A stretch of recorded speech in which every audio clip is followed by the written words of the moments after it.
মাদারীপুরের ডাসার উপজেলার গোপালপুর ইউনিয়নের পশ্চিম পোয়ালী এলাকায় মাদক বিক্রি ও সেবনে বাধা প্রদান করায় মাদক ব্যবসায়ী জাহিদুল হাসানের হয়রানিমূলক মামলার প্রতিবাদে মানববন্ধন ও প্রতিবাদ সভা অনুষ্ঠিত হয়েছে। বৃহস্পতিবার বিকেলে উপজেলার ভুরঘাটা শশীকর সড়কের কাঠেরপুল বাজারে মানববন্ধন ও প্রতিবাদ সভার আয়োজন করা হয়।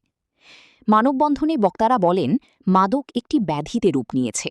সবাইকে ঐক্যবদ্ধ হয়ে সমাজ থেকে মাদক নির্মূলে প্রশাসনকে সহযোগিতা করতে হবে। যারা এই মাদক সেবনকারী ও বিক্রেতাদের সহযোগিতা করছে তাদেরকে ছাড় দেয়া হবে না। বক্তারা আরও বলেন, সমাজের যুব সমাজ মাদকের বিরুদ্ধে প্রতিবাদ করায় উল্টো তাদের বিরুদ্ধে মিথ্যা বানোয়াট মামলা দায়ের করে হয়রানি করা হচ্ছে। আমরা চাই অনতিবিলম্বে মিথ্যা মামলা প্রত্যাহার করতে হবে। প্রতিবাদ সভায় স্থানীয় জনপ্রতিনিধি, সচেতন মহল, আলিম সমাজসহ সমাজের বিভিন্ন শ্রেণী পেশার মানুষ উপস্থিত ছিলেন। নষ্ট করে ফেলেছে।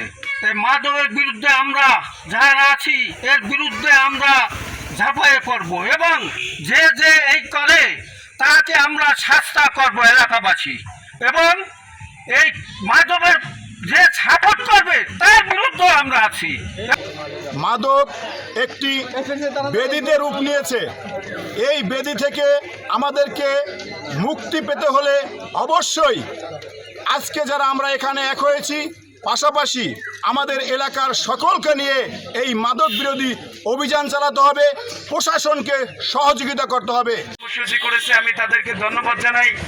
আজকে এদের পক্ষ হয়ে যে সমস্ত ভাইয়েরা আজকে একত্রিত হয়েছে তাদেরকেও ধন্যবাদ জানাই। আজকে ওলামা ইকরাম আমরা একত্রিত হয়েছি, আইমায়ে মাসাজিদ আমরা একত্রিত হয়েছি, কিভাবে আমাদের সমাজকে নেশা মুক্ত, নেশা দ্রব্য মুক্ত করে পরিপূর্ণভাবে সুন্দর সমাজ গড়তে পারি। এই জন্য আমরা ইনশাআল্লাহ সকলে একমত আছি তো কি বলেন?